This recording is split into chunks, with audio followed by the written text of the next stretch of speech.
I often ask myself, what was that moment of madness that led me into religious studies?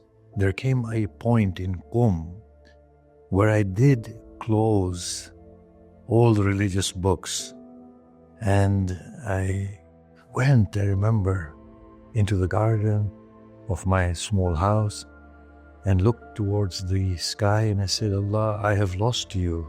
The Qur'an is going to break the very foundations of your belief. It will challenge you so thoroughly. But the reason the Qur'an does that is to reconstruct you. And every time you read the Qur'an, it will break you and reconstruct you. Break you and reconstruct you.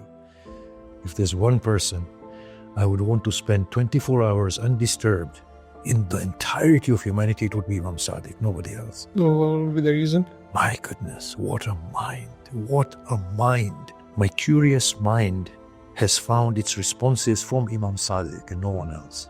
Why are you torturing yourself? Why are you being so psychologically violent and fasting? You see, devotions are there for us to arrive at the completion of ourselves and at the objective of our own being. We are the objectives. We are the purpose. But we are intertwined with this body.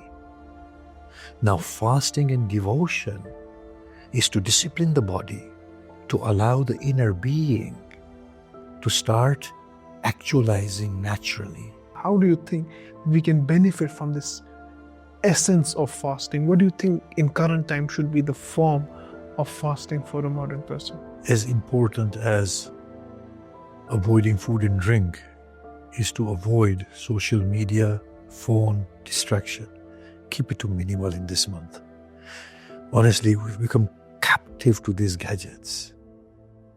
Information, distraction.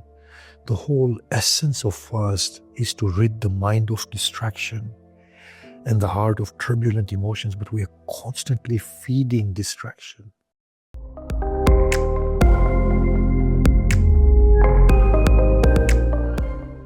In today's world, fasting is not something unusual. The modern culture, on social media also, we hear various trends about sensitivity towards diet, restrictions towards diet, sometimes keto, intermittent fasting. There is this whole culture creating an awareness about what we eat and sensitivity towards the body.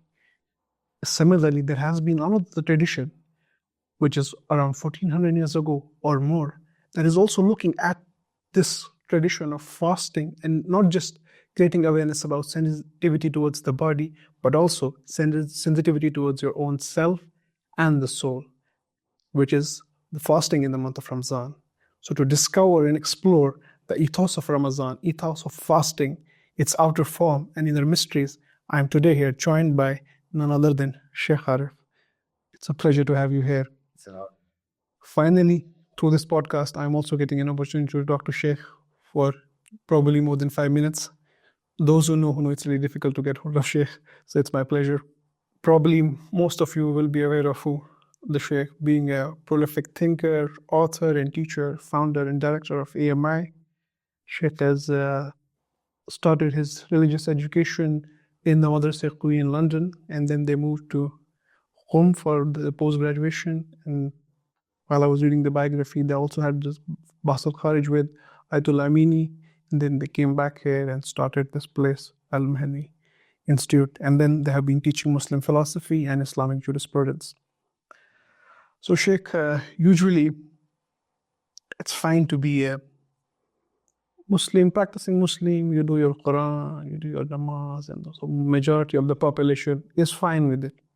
But then there are some people who are like, oh, we are not satisfied by this, and now I'm going to spend my 10, 15 years not praying, or just praying or fasting, but also reading about faith, exploring it, critically engaging it, which is a bit of unusual. Are you not satisfied with the discourse of just praying and going by these rituals rather than just going to a different place, leaving back your home? What was this reason for this unusual act, which I may say, that you left your place and you're like, okay, now I'm going to study what namaz is, I'm going to study what the Qur'an is.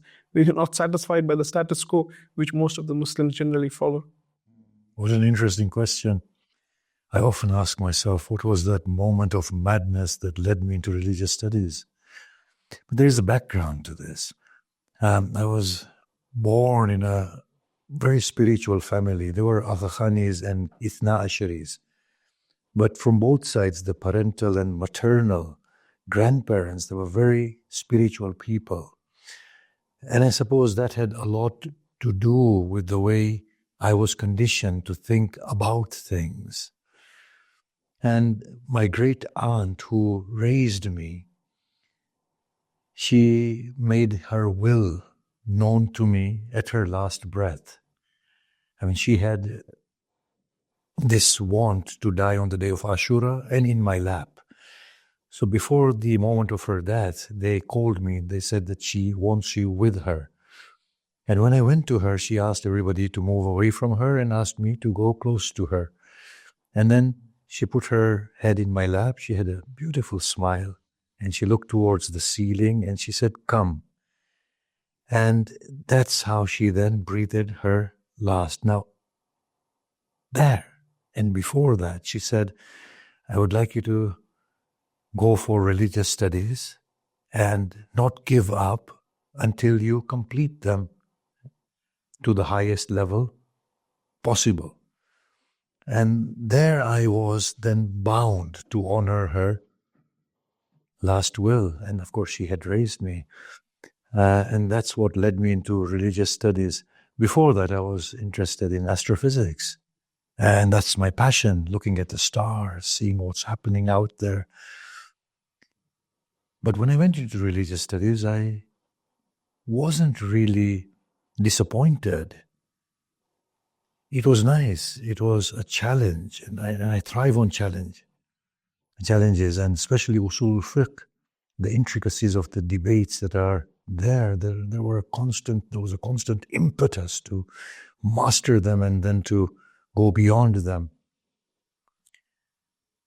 But I do remember there came a point in Qum where I did close all the religious books, and I remember, into the garden of my small house and looked towards the sky, and I said, "Allah, I have lost you through religious books," because my upbringing was very spiritual and we were taught to spiritually feel God.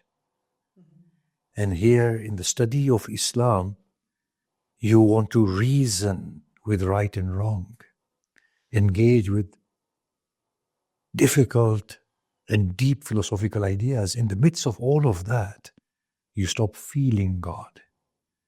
So I said, no, I'm not going to resume my studies.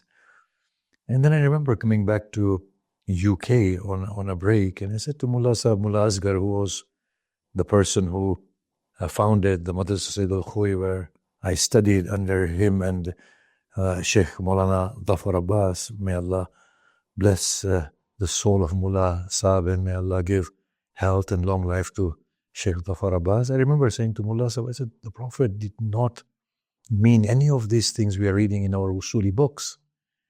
And I said, it's totally inaccurate and inconsistent with the Islam of the Prophet, and it has no meaning left. And he said, no, this is the natural trajectory, and you must go back and resume and continue and finish. So I suppose he was the other impetus for me to go back and then to resume my studies and to finish them. In the midst of all of that, I met Ayatollah Amini, who was Mullah Saab's friend, and he said, why don't you allow me to teach you? And then, of course, when I came back, then I studied under him for about 10 years after coming back from Qum. And the reason I came back from Qum was because I became extremely unwell. And I thought I may not live, so I'll take my young family back to Birmingham and then die there peacefully. So that was the reason I came back, and then, of course, founded the Al-Mahdi Institute. We have heard this also from people. So, there is this person who used to love Imam Hussain or had the love for Ahlul Bayt and generally, but then they go on to study religion, and then they have this urge of reforming these things, and then they lose that part of Sometimes when they become a critical thinker and all, then they look down upon, in the sense of loving madly, or then they think, oh, that was my ignorance. Now I have become a much more mature man. So how did it impact you by studying religion, being critical but also justifying that madness, or do you justify that? Imam Hussein has been the only salient feature in there. And I've never compromised Imam Hussein. Everything else is dispensable. My God has been inextricably connected to me through Imam Hussein. He has been the permanent feature. And if anything, no, that madness, that blindness is never gone. I'm not sure if it has been intensified, but it's never been mellowed down either. But how do you go by this battle of the heart and the mind, in the sense of the mind is saying you one thing of your critical discourse, and then the heart may be saying to go in another way? And personally, how do you? There was a big struggle for a few years between the intuitive notions that the heart receives and between what the mind analyzes. But for me, that struggle was very different. It was whether to go on the route of the heart and discover the truths, or to go through the route of reason and discover the truth. And I knew both of them were converging. They were one and the same. But I found in my life that whenever I've come to the points of deep, deep crisis and confusion about God, nature of the world, I have always reverted to the heart and meditation. And once the heart finds stability, the mind comes to a state of rest. And after that, the mind is redirected. And the answers start coming in a way that you can reason with and philosophically express.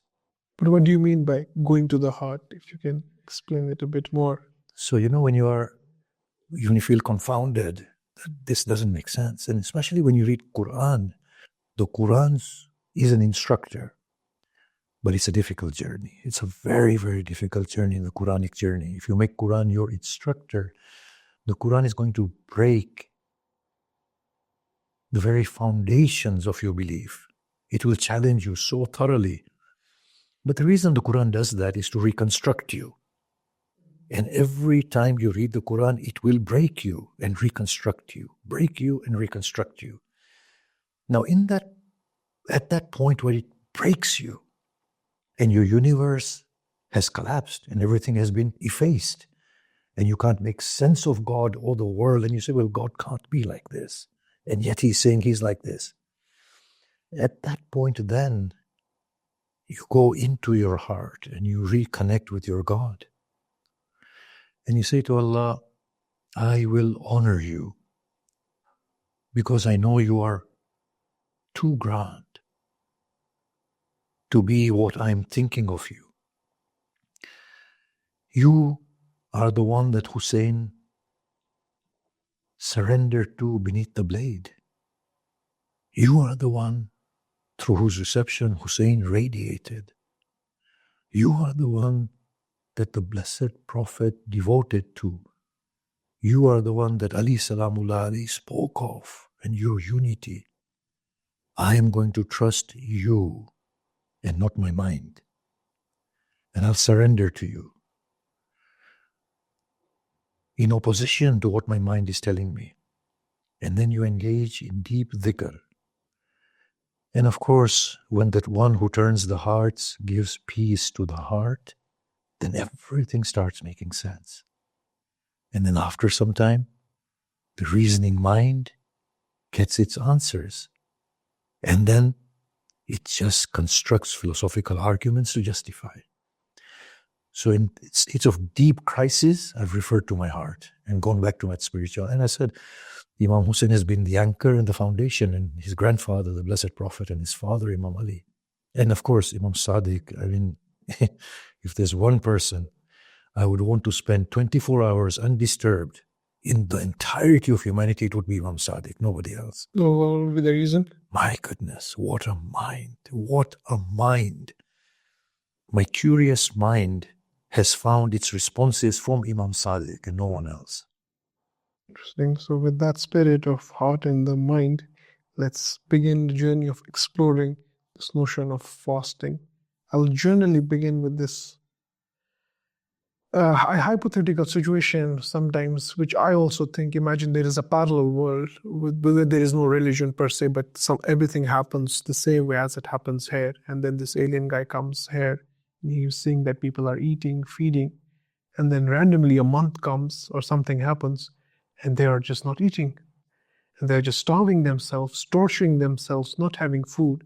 And then the alien might think, what's the reason for these poor souls to torture themselves, to be physically violent? And then he might ask them, oh, what happened to you? And then you're like, okay, our God has told us that you should torture yourself, starve from the food, not eat food, not eat, drink from dawn to dusk. And then maybe the alien might think, thankfully, it's better that we are not ruled by that God because we don't have to torture ourselves like that.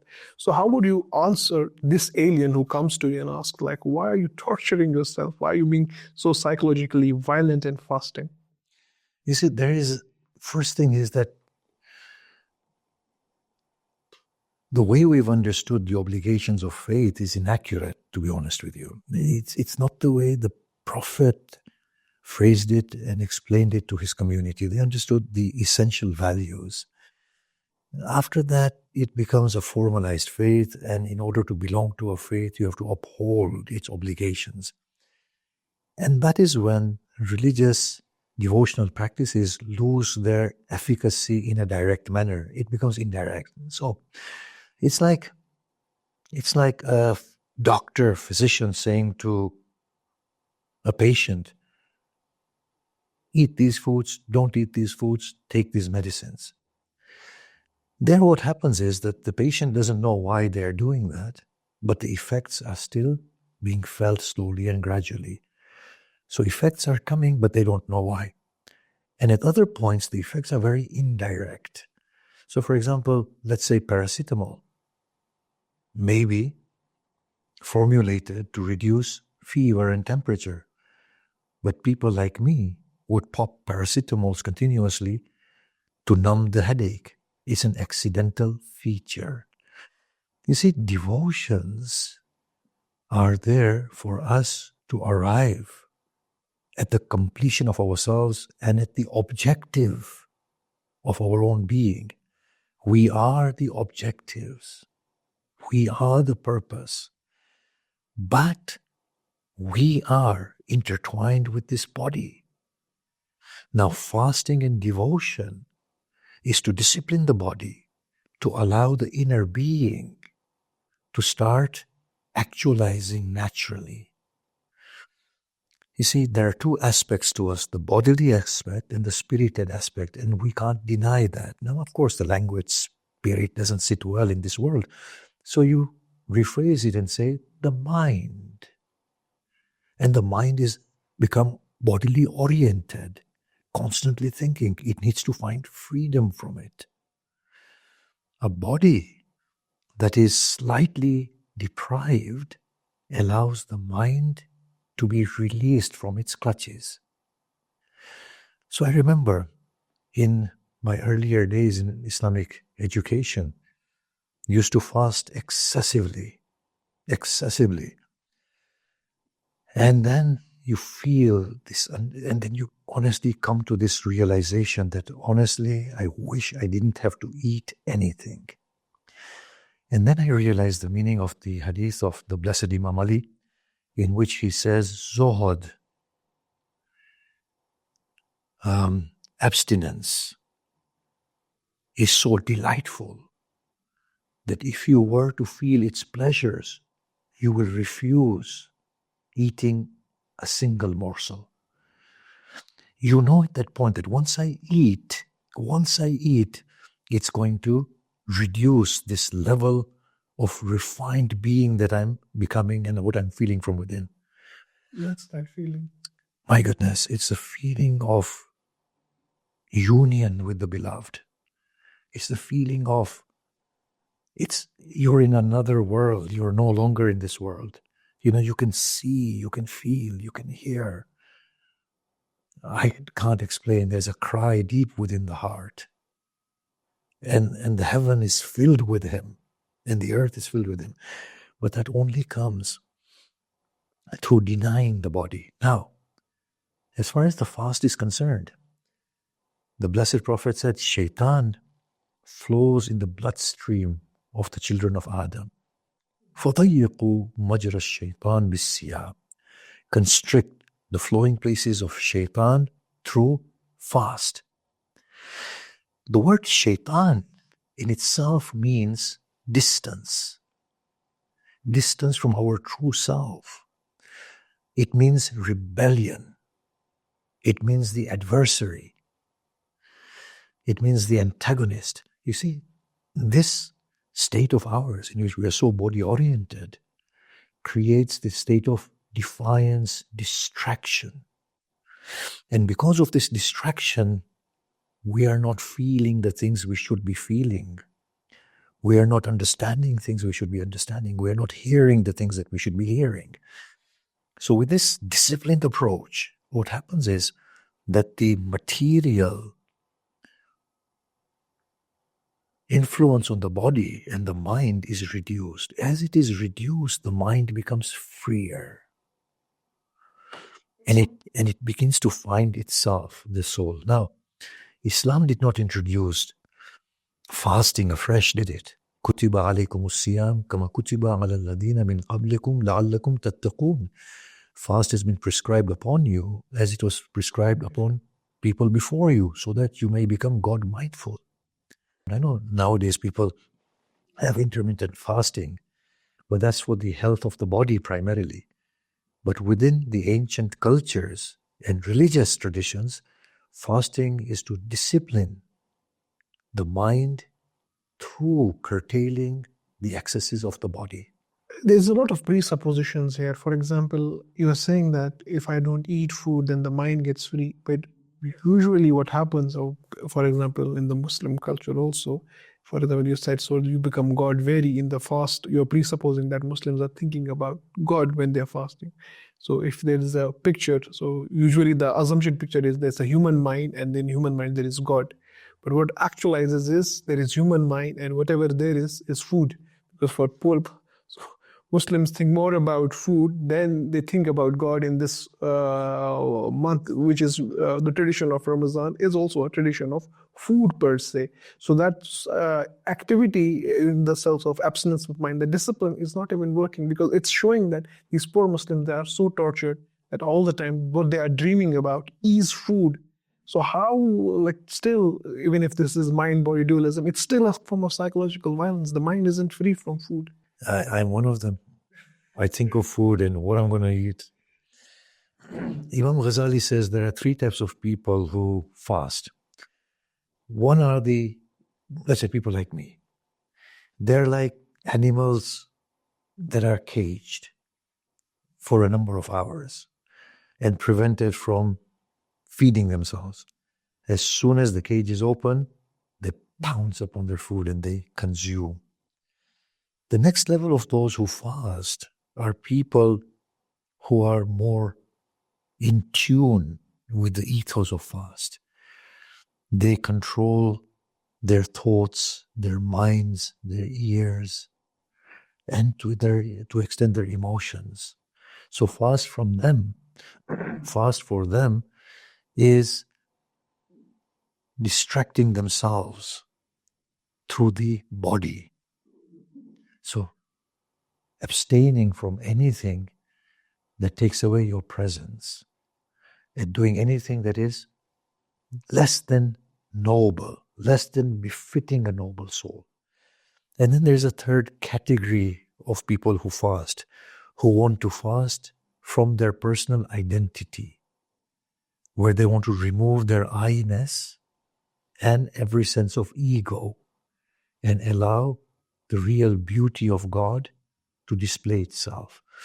So it's maybe not, we shouldn't generalize it. The Muslims are always looking forward towards eating food, which we are, undeniably. We like food.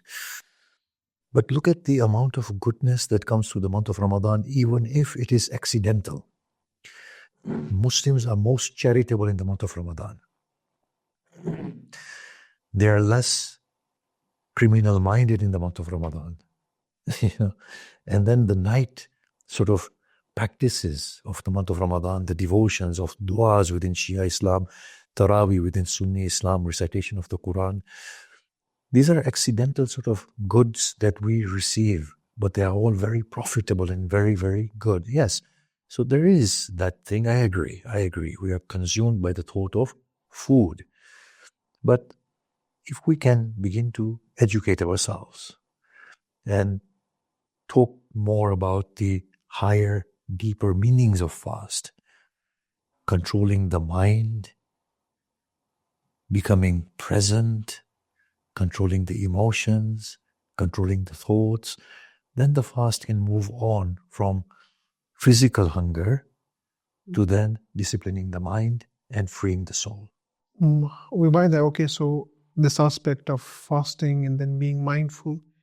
But what makes it very ritualistic, I must say, is then this whole form of having a fast within the whole month, 30 days prescribed in a way. So for example, even if it's intermittent fasting, I still have an option whether to opt for it or not opt for it, whether to follow it, sensitize myself at my own pace, at my own level, in my different ways of fasting. But here, this fasting, suddenly there is this month, which usually sometimes Muslims also scared about, like, when is the Ramadan coming and all, because they know that for this 30 days. One of my friends used to say that whenever I see dates in the shops, I get scared. Okay, it's coming. Finally, it's coming. Because they are already... so this ritualistic aspect of obligating fast for 30 days, some would say it takes away that aspect which you're talking about. So how do you feel about this ethos of fasting being changed just because of this structure that is put there? I agree. I fully agree that that's not the right way to frame it.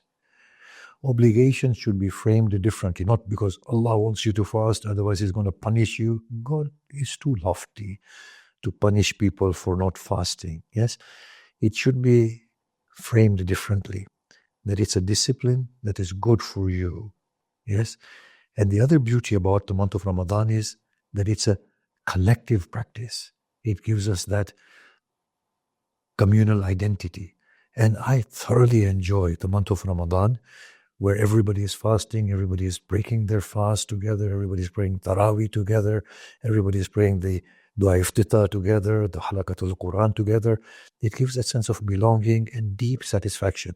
However, if the fasts are arduous, then people should not be made to feel guilty for not fasting.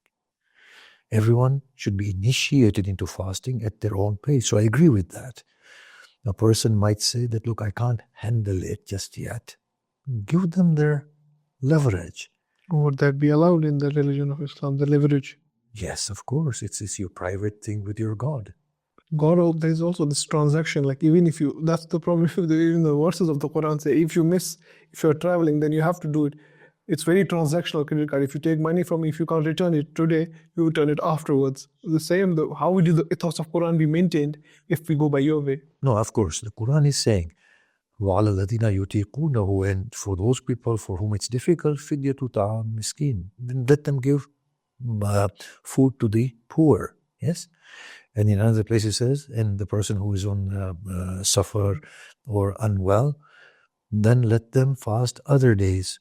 يُرِدُ اللَّهُ بِكُمُ الْيُسْرَ وَلَا يُرِدُ بِكُمُ الْعُسْرَ. He does not want hardship for you, he wants ease for you. Yes? So it is actually وَأَن تَصُومُوا خَيْرٌ لَكُمْ. And if you fast, it's actually good for you.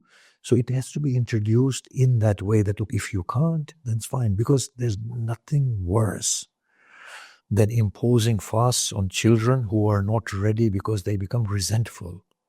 Then after they grow older, they actually might just reject the whole faith fully, like prayers and fast and the rest of them. They need to be introduced slowly and gradually. The Islamic State should not punish anybody for not fasting. It's between them and their God. The mosque should not condemn people for not fasting. You should just tell them why fasting is good. Initiate them gradually. I mean, if somebody I remember in my younger days, we used to do 20-hour fasts. I mean, I used to be in the northern regions preaching, and I didn't know. I didn't know that the person who had come with me on that particular Ramadan to go to that community knew all the loopholes. So we would have a largish sahri, and then I would retreat to my room, do my prayers and sleep. And he would say, yeah, I'll come afterwards. I'm just going to talk with these people and then I'll come. And he would take them out of town. They would have a cup of tea and a cigarette and then come back.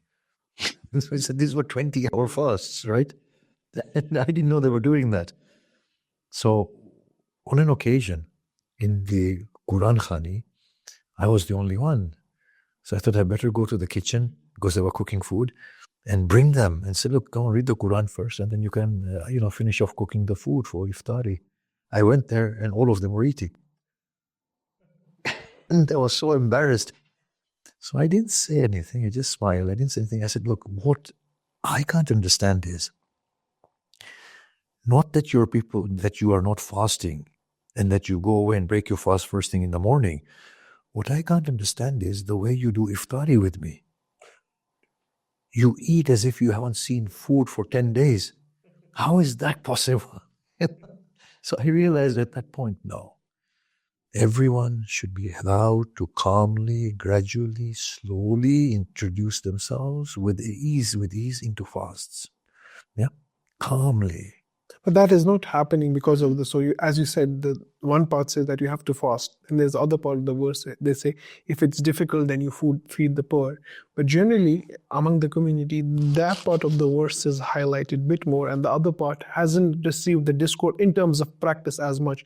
If I don't fast, I'll still be looked down upon it. You see, when the Prophet brought Islam, for how many years was he in Mecca? 13 years? Was there any fast? No. Were they 5-time prescribed prayers? Maybe after he went for Mi'raj, they may have been. But before that, prayers were only at nights. And then mornings and nights. Yeah? What did the Prophet do? He gradually brought in the fast. The first time fast is mentioned is in Medina, in Surah Baqarah. Right? So it shows that Prophet also eased his community into the practice of fasting. You orient them slowly and then gradually. Same with alcohol. People who are consuming alcohol. You have verses in Surah Baqarah, right? It's good. There is some good in there, but the bad far overpowers the good. There's far worse in the far more detriment in there than good. And then later on, don't come to prayers while you are intoxicated. And then later on, Shaitan wishes to cause discord within you and to distract you from the remembrance of God. Now, will you desist from this practice or not? So that is the path of the Prophet. That's what he has shown us. That you gradually introduce people. Let it be natural, for then it will be productive. People will know the benefits. They will know what they are doing. Now, it's unfortunate that after the Blessed Prophet, we have lost the method of the Prophet, which is very natural, that things come naturally. And instead, we have brought about the terminology of wajib and haram and adab and sin and paradise and reward. It's actually been taken out of its essential framework and it's made into a formal thing. Now, I know the community would frown upon people and the people themselves will feel guilty for not fasting, but now we are talking about it. And maybe we can revisit the whole issue of fasting and gradually reframe it and rephrase it. But some might say that given in this, or that was the period, now it has been established. So why not to follow that? Because now you're saying we go back on time, as in when Islam was not there, and that now that objective has been achieved. Now it's about strengthening. Now people are already born. So this way, what you are saying is trying to go back on time. And the other aspect of it is that it's attachment of fast with Shahru Ramadan. So we see that Ramadan is the only month that is mentioned in the Quran. So there is also this close association of fasting with this holy month of Ramadan, that also make the obligation a bit more heavy on that side, because there is this whole month of fasting for 30 days, because Shahr Ramadan is also, Imam Ali said, don't call it Ramadan, call it Shahr Ramadan. So that whole ethos is also because the stress on the month. How would you respond to with this thing that, okay, fasting can't move outside the Ramadan, it had to be in Ramadan because of this blessed thing. So how would you respond to that? Human nature has not changed, right? Now it's become an ordained practice. So as parents, we should induce our children into the culture of fasting gradually, slowly, from the age of 10, 11, 12, slowly, gradually get them acquainted and teach them about fasting and the deeper meanings of fasting, the ethos of fasting, the essential sort of benefits that fasting brings. So we can do that calmly. But now, you will always find people who are not ready to fast. What do you do to them? What do you do with them? You just write them off? No. You find reverts to Islam. I mean, as soon as a person becomes a Muslim and they're expected to fast 30 days, that's not a realistic expectation. In fact, it is counterproductive. You tell them, look, fast if you want to, don't. Fast for 2 hours, 5 hours, 10 hours. You can slowly get that discipline and see how you feel. What I feel is that the bodily Islam is the identity Islam, which is good. We need that. But if it is at the expense of the spirited side of Islam, then it is counterproductive. But by and large, I have found that even the formal aspect of Islam or fasting, that you need to fast and it's good, it's actually, by and large, it's working. It's actually, people do not find it oppressive or violent, affront to the body. I think people feel good about the month of Ramadan, unless, of course, I'm very sheltered and unless, of course, I'm very, boxed into my own world and I don't know what is going on in the outside world and things have drastically changed. In every month of Ramadan, I visit different mosques for Taraweeh and I pray in different mosques I see, alhamdulillah, people going there, but at the same time, in the daytime, I catch people smoking secretly and drinking, and then you smile and you say, well, this is human nature. All the fasting we're talking about is actually in the month of Ramadan. So I just wanted to understand this bit a bit. So what is this, if you have any views on this, what is this relationship between, so we understood fasting as such separately and how it can help and how to go about it. But looking at the spiritual ethos, so what's the relationship? So because Ramadan is, people say it's a month of God, and it has the shaitan is being imprisoned. Maybe on other months he's not being imprisoned. I don't know what exactly that means. But there is this whole relevance of this month, and then this month is also the month in which books were revealed. So there is this holiness attributed to this month, which is a lunar month, and then the relationship of fasting is also with this month. So how do you look at spiritually of combining these two facts? Why was it, if you have any views on it? So when we look at the Quran and we see that actually there is a connection between the human being and the cosmos at large, and the Quranic ordinances have existential values and properties. Now, at times we don't understand their proper significance, and at times we do. But by inductive reasoning of the prescriptions of the Quran, we begin to understand that there are values in the way the Quran obliges us to do particular things at particular times. So there is a verse in the Quran that the number of months with God, or in the book of God, on the day that He has created the heavens and the earth, are 12, from which 4 are sacred. Now, of course, we know those 4, Dhul Hijjah, Rajab, Dhul Qa'dah, and Muharram, in which fighting is not to be conducted. Now, in pre-Islamic Arabian times, people used to observe these 4 sacred months for devotion and not fight.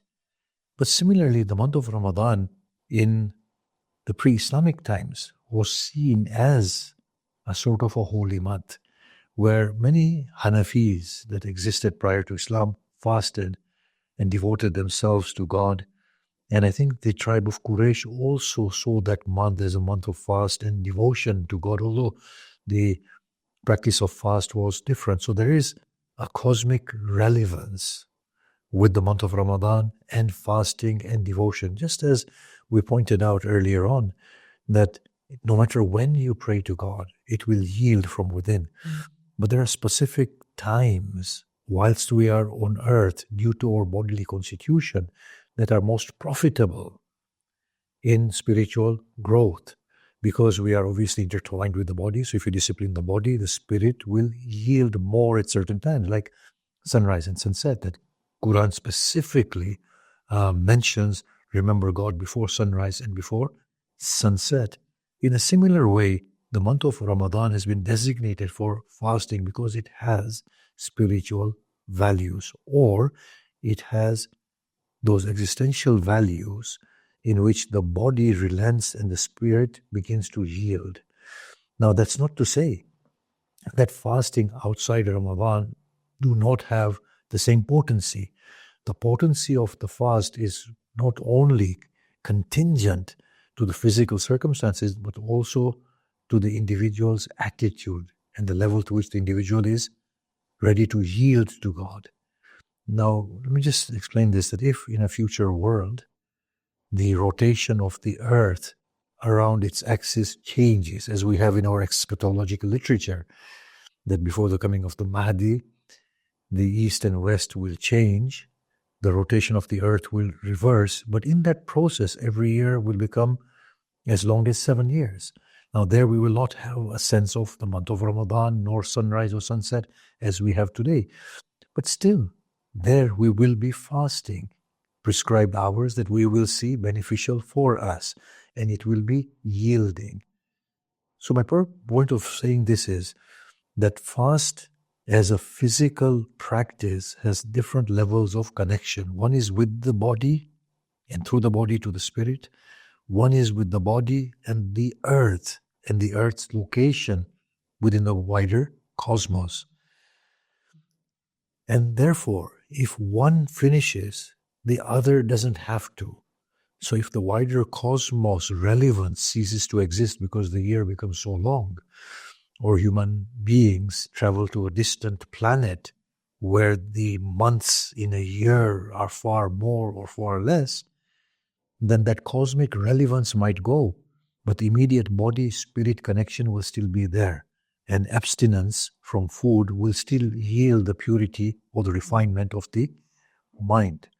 As you said, that the internal clock that we have has to be in sync with cosmic clock. Even if that changes, the internal clock will still be there, so abstinence will still be there.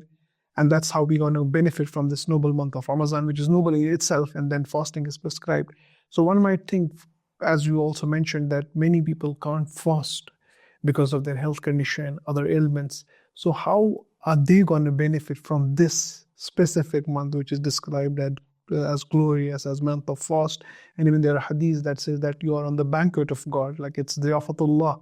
So how would they sit on this divine banquet? Is there anything they could do spiritually to engage in this specific months if they can't fast? So the first thing is that the time of fast is there to generally accommodate the majority of the people. The abstinence is relativistic to each one in accordance with their own capacity. But because as a collective we need to have standards to give us that identity and to do things collectively, a time frame has been prescribed, which I hope you ask me a question afterwards and I can go through that. So a person who is unwell and who cannot fast, right? Month of Ramadan does not only come with avoidance of food and drink and other activities.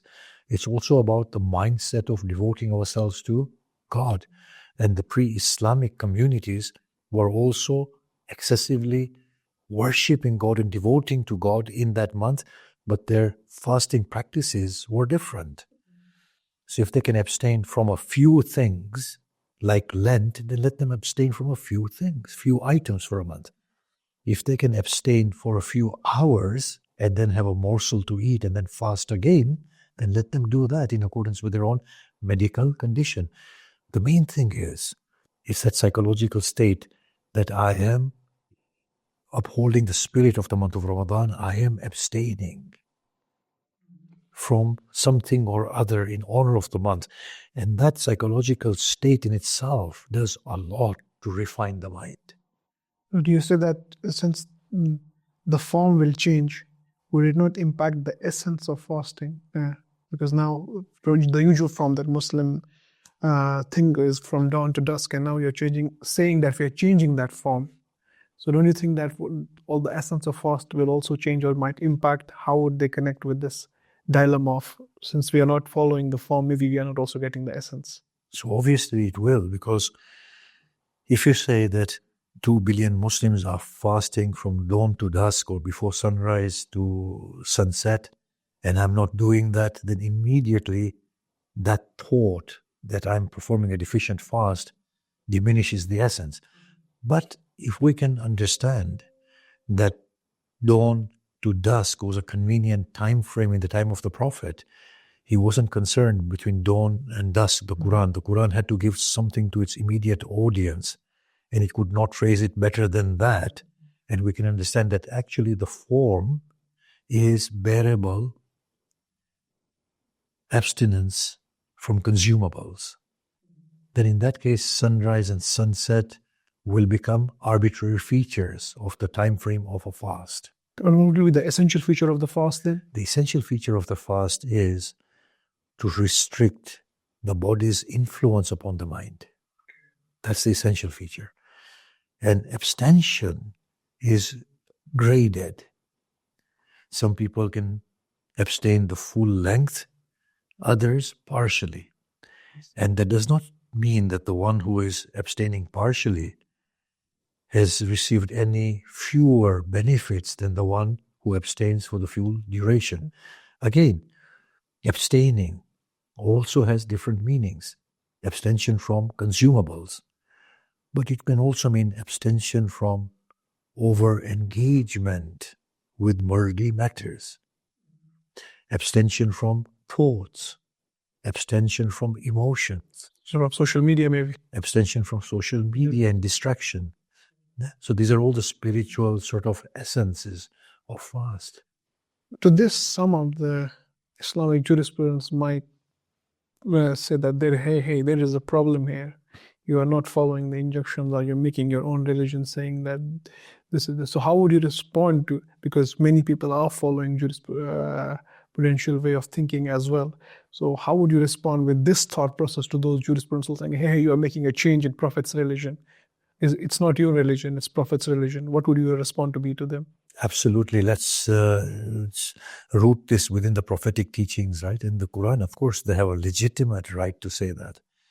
So when the Qibla was changed, سَيَقُولُ السُّفَهَاءُ, the foolish people will say, what has turned them from the Qibla? God says, for Allah is the East and the West. This is a direction for your identity. It has existential relevance, but more than that, it's your identity feature. God is everywhere. Now, if you look at the verses of the Quran, you will see, and you read the Quran chronologically, you will see that Salah came in gradually.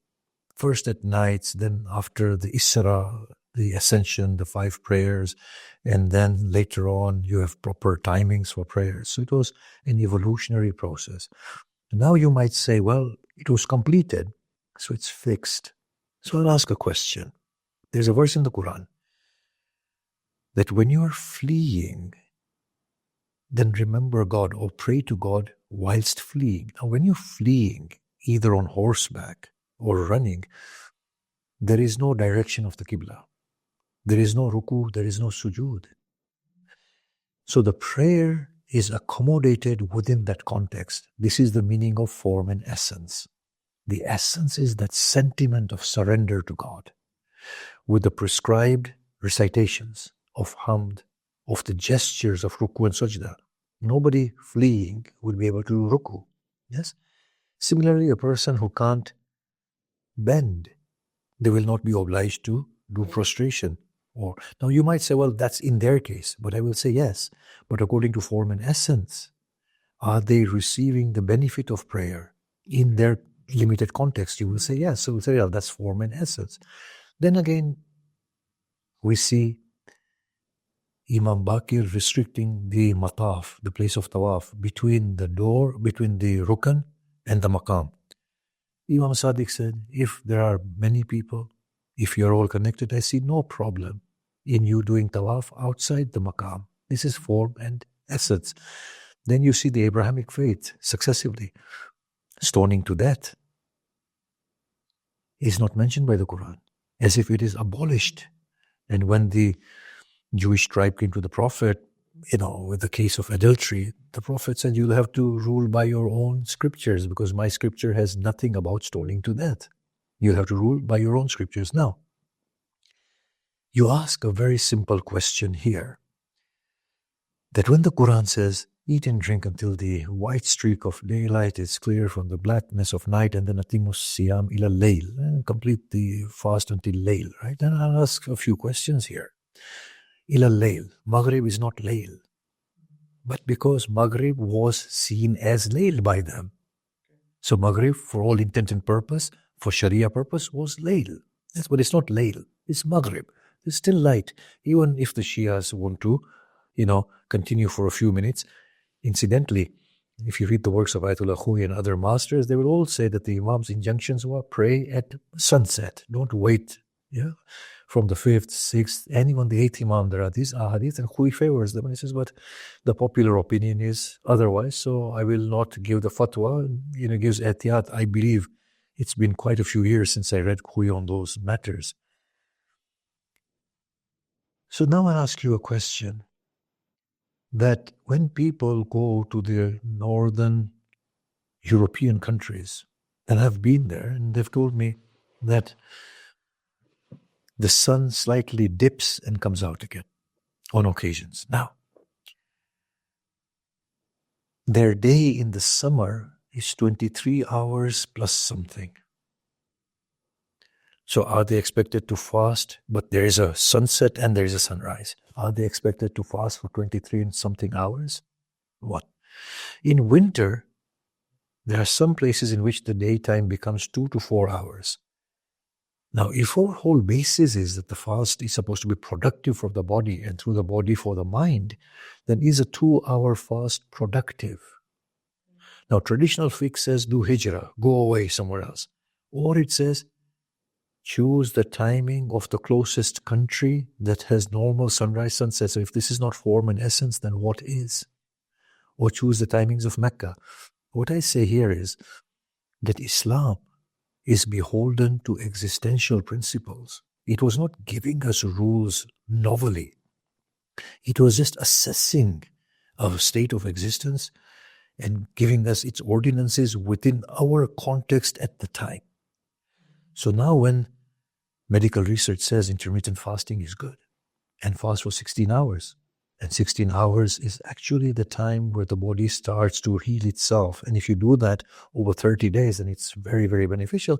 Then maybe we should make a maximum of 16 hours and minimum of 12 hours. And my own view is it should not go beyond 16 hours. It should not drop below 12 hours. And I also believe that in summer months, you can't pray Isha at 10 o'clock and pray Subuh prayers at 2:30. This is not the way it was supposed to be.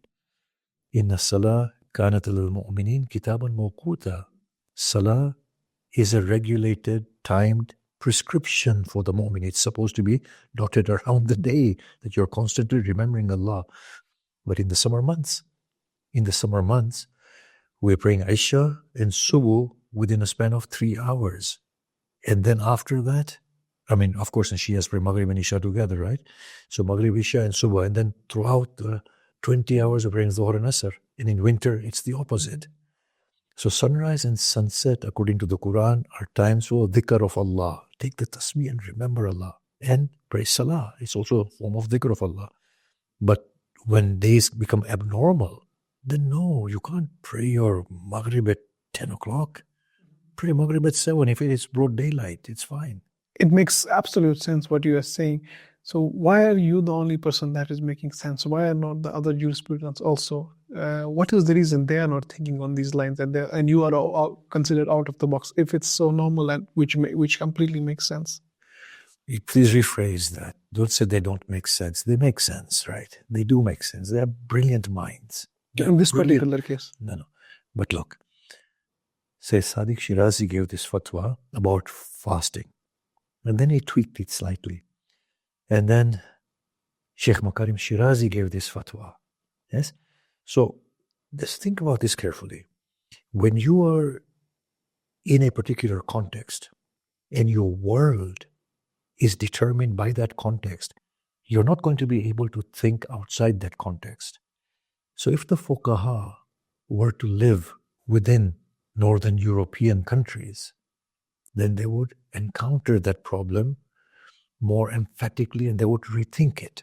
But then you are saying they're committing a mistake by giving, if they are living in their context, but they are giving fatwa outside their context. But then according to your logic, they are expanding their boundaries without any logical reasoning. So the thing is, it's because of our laziness that they have taken on the burden of our responsibility on their shoulders. You see, when we move to the West, we need to have scholars within the West. Can you see that? You can't give them back to the East, that responsibility. What we have done that, and it's their great favor upon us.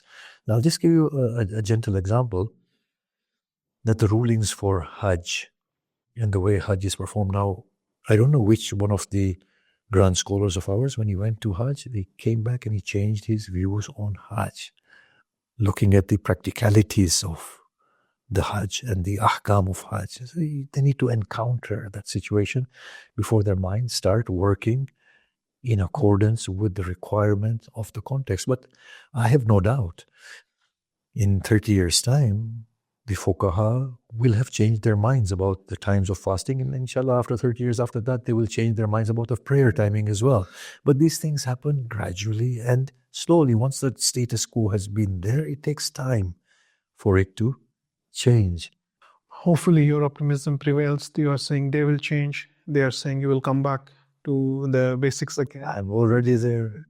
Let's see whose optimism works out eventually. But going on the same lines of what you're saying, that the duration of fast, another thing I wanted to pay attention to, one another thing was the multiplicity of the horizon and the unity of the horizon. So usually determining with Ramadan, another trouble that bothers Muslim is like, oh, when is this month going to start?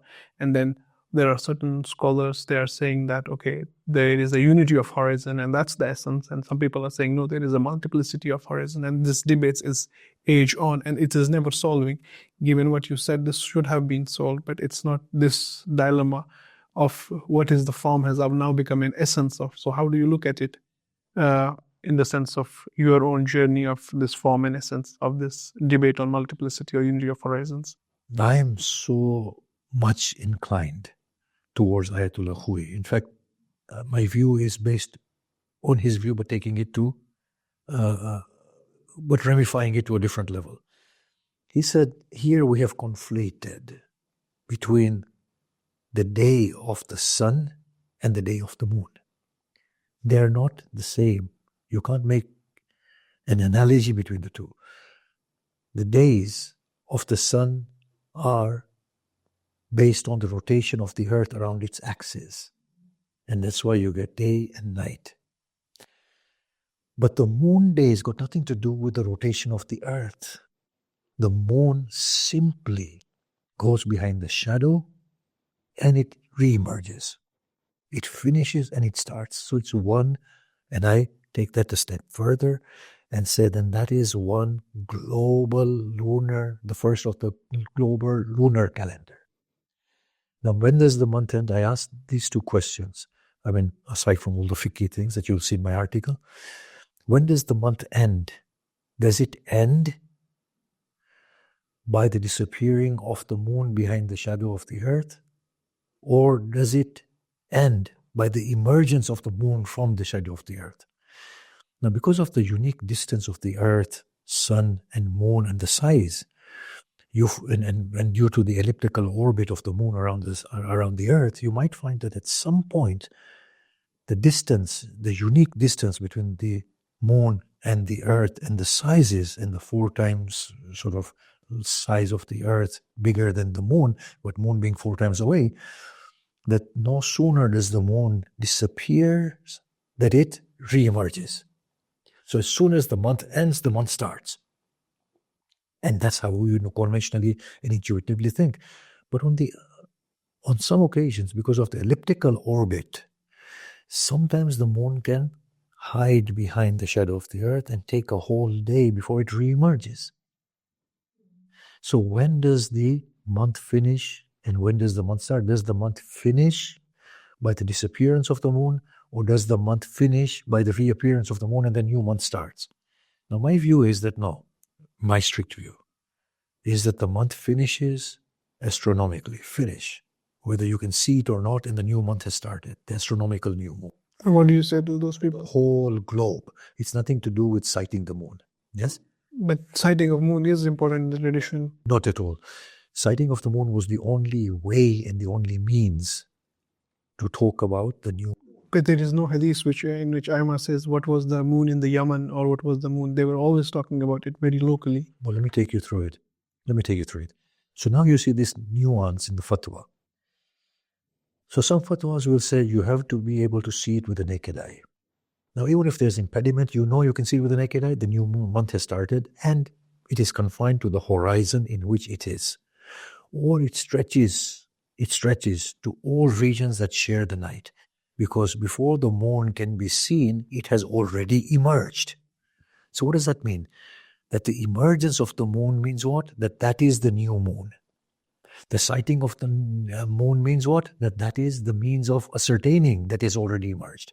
So people like Ayatollah Khoury, who say that once you see the moon, then every region to the east of that region will also consider it their moon, because it must have emerged from that place for it to be seen at this place. That's a sort of logic that is there, right? So then you get other fatwas that say that it doesn't have to be seen with naked eye. It can be seen with telescope. Yeah.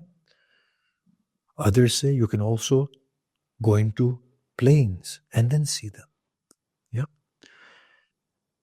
So you can see that actually what they are after is the sightability of the moon. Now I'll tell you this, that as soon as the moon emerges and the first photons hit the moon, that satisfies the criterion of sightability. No, that's not right.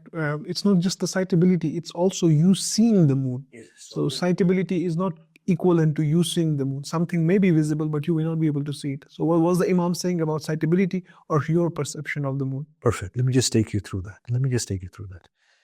So as soon as the moon emerges from the shadow and the first photons hit it, whether we can see it or not with the naked eye, so long as theoretically it's sightable.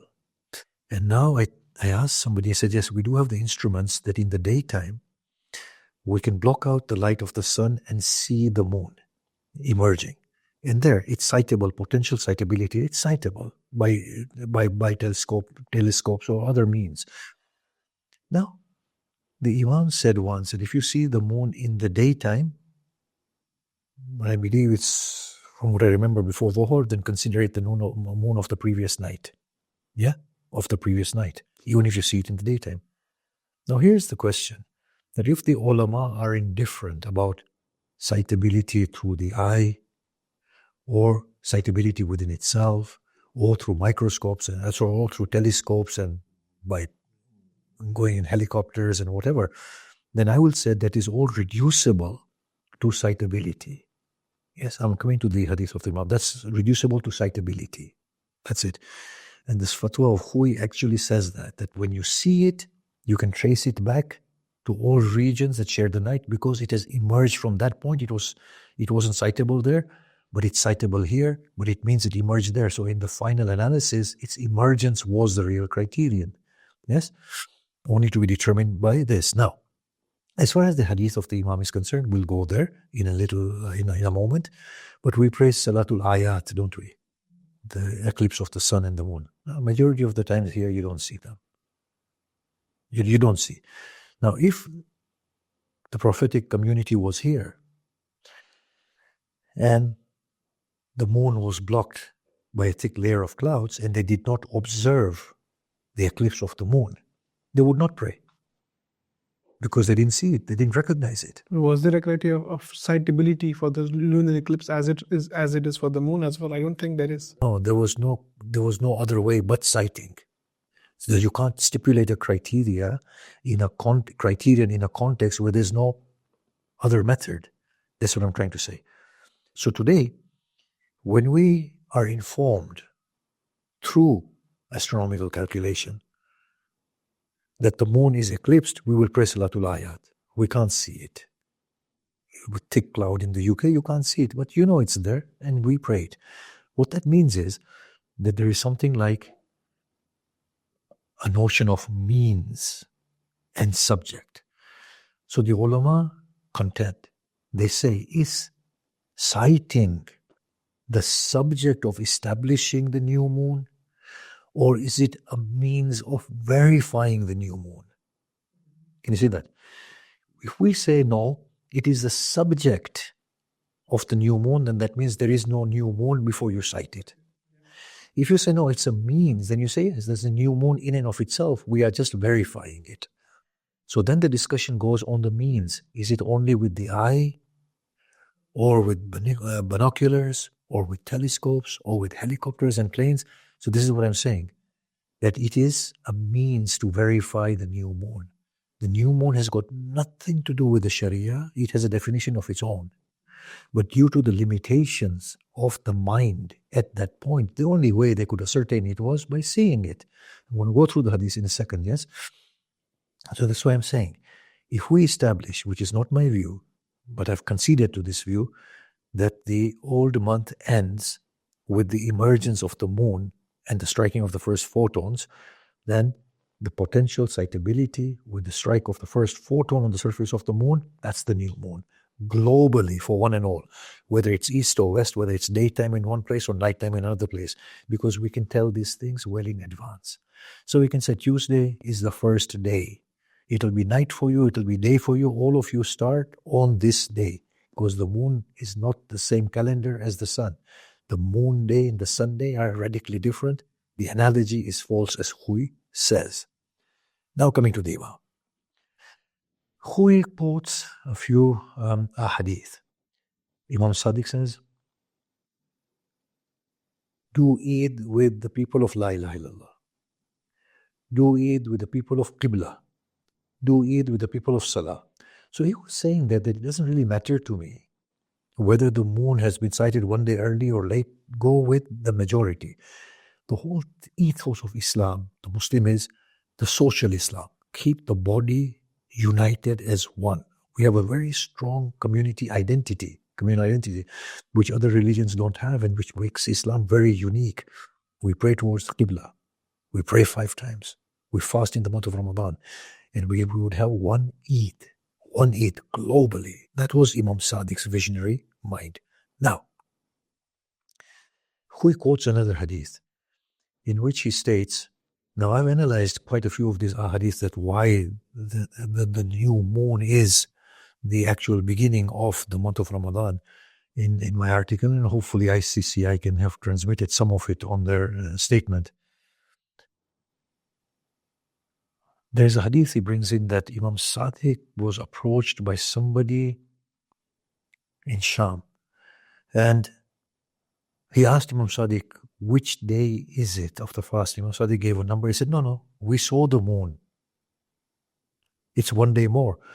Imam said, in that case, I will do a qadha after Eid, after Ramadan. He was so calm about it. He says, yes, fine. He did not say your horizon is different to our horizon. You see that Hui was after the issue of horizon here. That he didn't say your horizon is different to our horizon. He said, I'll do one qadha at the end. He was quite casual about it. So now you might come back and say, well, there's a hadith of, is it Ibn Abbas or somebody? When somebody said, when we sighted the moon, he said, well, that's your horizon and our horizon is this. Well, the thing is, see, every time the community moves forward, and as we move forward, we evolve. And the law is supposed to change with us.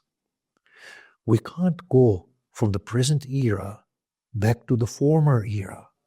If anything, the laws need to be reinterpreted in line with the present era and our dynamics, and in order to secure the same goods. So now Imam Sadiq is in an era where Islam is a global reality. The Blessed Prophet lived in an era when Iraq wasn't even Muslim. So why can't we say, yes, for them this, might have worked. But Imam Sadiq is looking at Islam in a global capacity or more global capacity and saying, no, in order to ensure Muslim unity, I really don't mind how you determine the first of the moon. Who sees it? You see it, I see it, they see it. It's one moon. So he's re-envisaging the law in his own context. And you can see that from Imam Sadiq, that when it came to the sacrificial meat at Mina, he said, take it out of Mina and distribute it. So they said, but your grandfather is the Blessed Prophet and Imam Ali, who used to be adamant that it needs to be retained in Mina. I said, yes, because the community in their time was poor and they needed to be sustained during Ayyam al-Tashriq, the day of the stay of Hujjaj within Mina. When the moon, when the sun shines upon the meat and it gives this reflections. He said, but now the community is affluent. They don't need to be fed. Take the meat out and feed people outside. So you can see he's reinterpreting the law here in accordance with the ethos and the essence of the law. So I feel the essence of Ramadan is one beginning date as per the Muslim identity, collective identity, beginning together, ending together, fasting together, breaking the fast together, and doing Eid together. Not several different Eids, not several different dates but I know we are far away. We are years away from getting there. But this is a theory I propose. My own view is ending of the moon month is the beginning of the new moon, whether it's behind the shadow or not. But I know it's too far-fetched. So I'll say, okay, the beginning of the month, the emergence of the moon from behind the shadow of the earth, and the first photons, it has potential sightability. And with instruments, we can now possibly see it as well. But hopefully that time is realized soon when there is one Eid. But can we also interpret it as like different Eids? There's also, in a way, celebrating difference of opinion among our scholars. Like there is a possibility that on same things we can disagree, but we still are collective. Because there is no homogenization. You see, there are certain things that are communal identities. You can't do that. So I remember I was at Hajj and they said, according to Ayatollah Sistani, Dhul Hijjah set in 1 day late. So according to the strict fatwa of Ayatollah Sistani, you have to go back the next day to Arafah. And he himself, when he went for Hajj, he actually walked back to Arafah. That's what the example was given. And then, of course, they said, well, it's ihtiyat wajib, so we can go to somebody else's fatwa and make it easy. You can't do that. These are features of communal identity. So you have differences of opinion, and it's very good. But as far as the practice is concerned, days of Eid, beginning of month, Ashura, these things should be set. These are communal practices. This gives us uniformity, and that uniformity brings solidarity. That solidarity gives us our strength. Sure. And I don't mind starting the month of Ramadan 10 days late, that everybody can see the moon, and ending and doing it 5 days later, so long as the whole of the Muslim community is right. I don't mind at all whether we get it right or wrong. Even Laylatul Qadr, it's more to do with the inner being than the outer. But you're saying so the unity is also an essence of... Absolutely. The Qur'an came to unite people. You just mentioned about Laylatul Qadr, so just in the last section, and we talked about moon. So we see even in the Ramadan discussions, it's not that much talked about as is talked about the night. So we reveal the book in the night, or even in another surah or Surah Muzammil, they say you prepare in the night. We are going to send this mighty word. So all these divine books or these sacred acts, we see that there is this we said we can. How do I put it? Like it's arbitrary, because it's so much that something divine or sacred, or even at Laylatul Qadr, there is no a day for the Qadr, it's always a night. So what's this essence of night, that all those mighty acts are happening during the night and not during the day? Why so?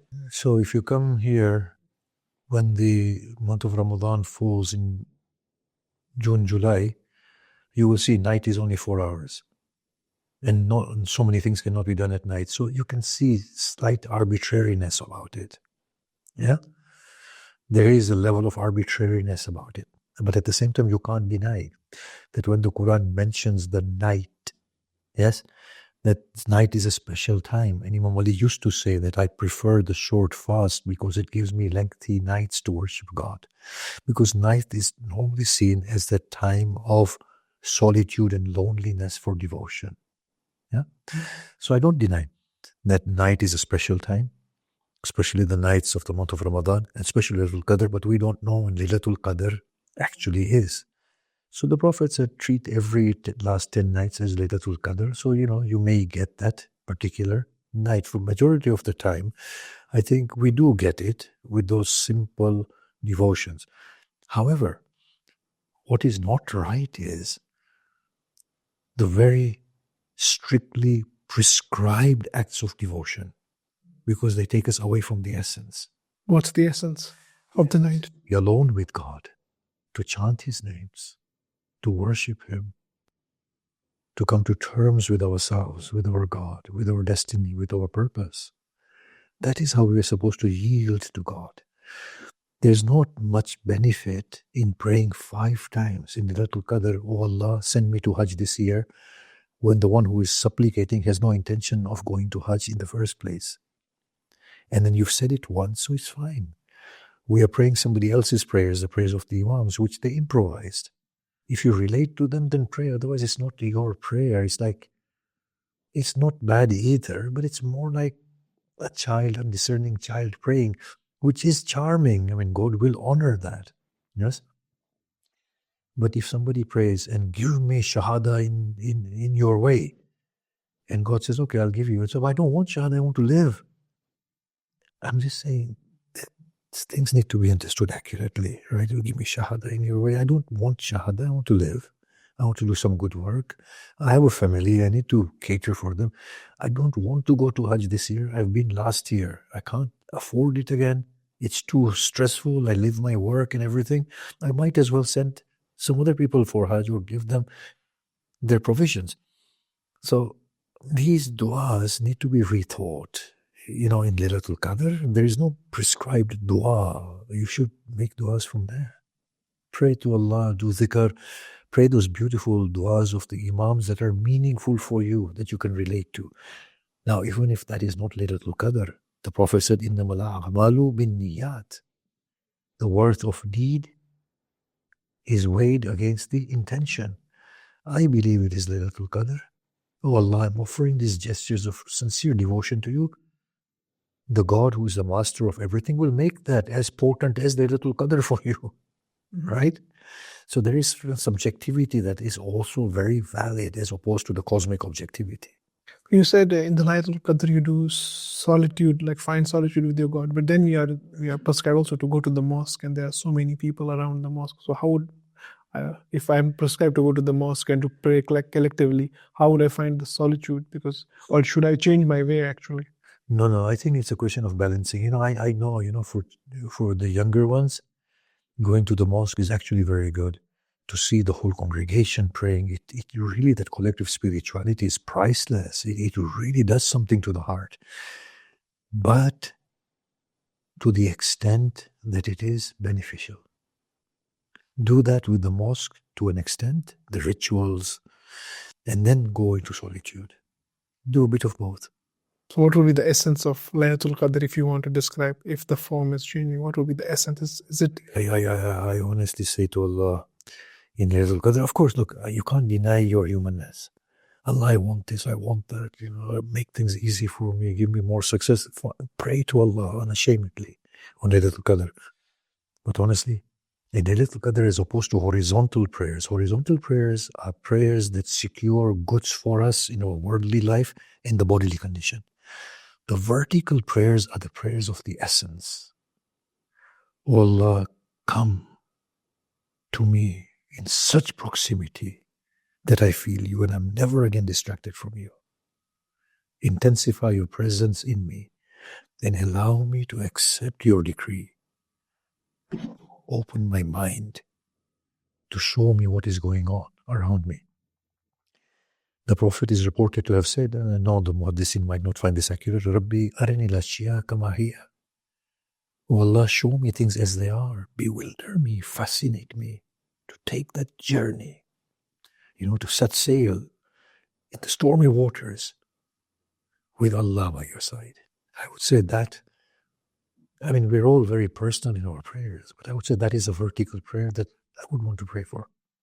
Coming to the last part, we see right now, in this time of modernity, there are different indulgences.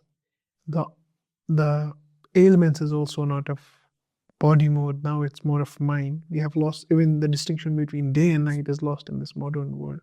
So the whole context in which the fasting was revealed in that time with those indulgences, like right now, for example, right now to not eat food would be very easy for me, because right now people are practicing intermittent fasting, but the indulgence is more in the terms of your mobile phones or the other engagement and everything. So we see there is a whole, bodily acts, the whole domain of bodily acts have changed.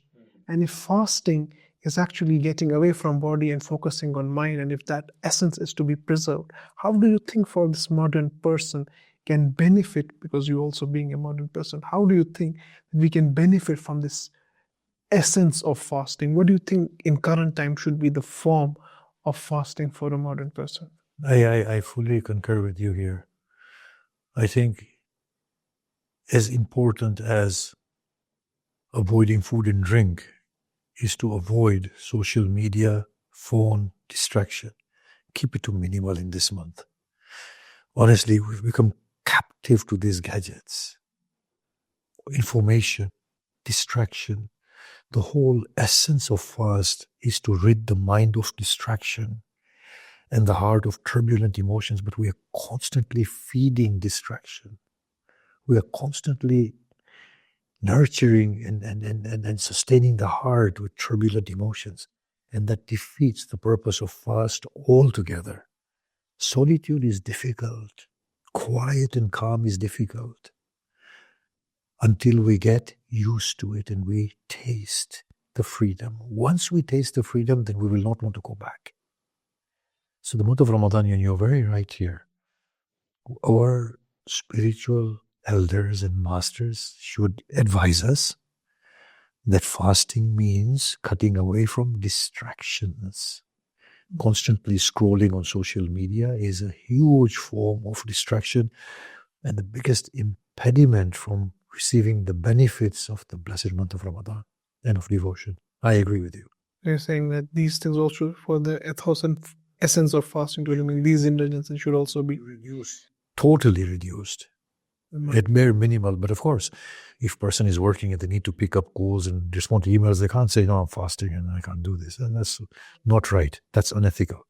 Yeah. My last question would be, so we talked about how this essence of fasting is beneficial for human being, even to preserve that essence, the form can also be changed. So why are we restricting it just to a particular religious language? Like, for example, we see in other traditions, like yoga was prescribed in a particular tradition, and now it's expanding. They're saying that the language has changed, and it's also healing many people who don't also belong to that tradition or to that geography.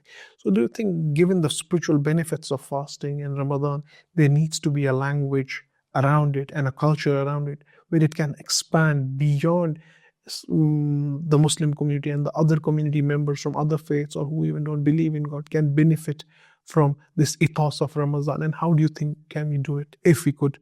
So I've never thought of that, but it's a wonderful idea. And of course, we can also build on the fact that other cultures and religions also have forms of fasts. And so it gives us a universal language and a common basis to talk from. And it's a phenomenal idea. I would be mindful, though. I would never want to rid the fast of religious language because religious language with it brings the notion of God and God-centricity. And I feel fast in essence is realignment with that beauty that is God, and tending to God. So long as we do not undermine that aspect, if we can rephrase that for other community by realignment with the real self, or with the higher purpose, then that's fine. But as far as the Muslim is concerned, the Christian is concerned, the Jew is concerned, the Hindu is concerned, as long as we retain that sense of God directly, not replace it by higher self or higher purpose, to say no, that ineffable God, who also relates to you at your personal level in the form of that perfect, beautiful self, it's tending towards Him and surrendering towards that beauty. So I'm just skeptical about changing the religious language to the level that that centricity aspect of God is lost, because I feel that is the entirety of the essence. But we can still go on with people of other faiths and have collective faith, collective fasting, or engage with that, celebrating that ethos of Ramadan. Do you think there is a possibility? Absolutely. I think we just need to mature a little. Maybe, all faiths can make certain concessions, like the other faiths can participate in the month of fasting in the goodness and increasing charitable work, but we also participate in Lent. With the Christians, give up a few things, for a month or so, or 40 days, and with the Jews and with the Hindus, all of us, participate with each other. Celebrate the Roman, inshallah. As a part of the podcast, we have one question that is mandatory to be answered by the guest, and which is the last question. The last question is actually, it's not in the form of answer, but since it's the podcast, it's called Thinking Islam, and thinking begins with the question. So, myself and our viewers also want to know is, what's the question right now these days you are thinking about, and it's making you inquire more deeply on any aspect? What's the question right now these days in your mind, if you want to share this with the viewers? It is a question I can't share. I'm so sorry. But is there any other question which you can share? The real question that's preoccupying me is a question I dare not share. But is there not any question that lies on the domain of shareability?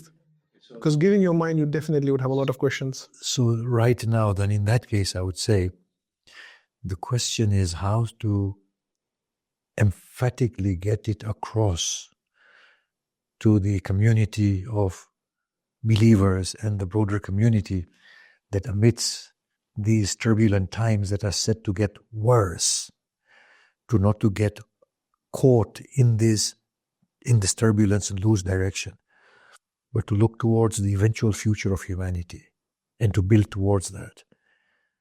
After the collapse, humanity will re-emerge far more refined, more righteous, morally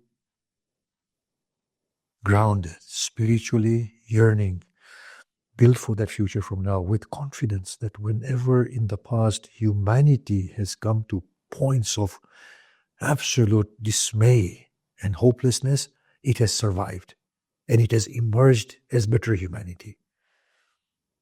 To how to get that sense across to humanity that, look, carry on doing good, awakening more and more people. Look at a future that is to come after 50, 100 years. Build for that future. Don't be dismayed. Don't be disheartened. Don't be caught up in what is happening right now to the extent that we lose ourselves and our direction. Yes, we are concerned. We are paining. We are hurting. We are doing our bit for the human community, for justice and for goodness. But in that, we can become extremely disoriented, disheartened. Not to get disheartened. Do that, but at the same time, how do we carry on stubbornly, going forward, working, doing our bit? I don't know how to do that. This question is packed with a lot of optimism, and I hope this sense of optimism prevails and we find the answer to these questions. On that note, I would like to thank you for this amazing discussion on the form and ethos of Ramadan, and I hope from this discussion I have benefited personally, and hope our viewers will also benefit from the etiquettes, essence, and form of fasting. Thank you so much. Thank you for having me. Thank you.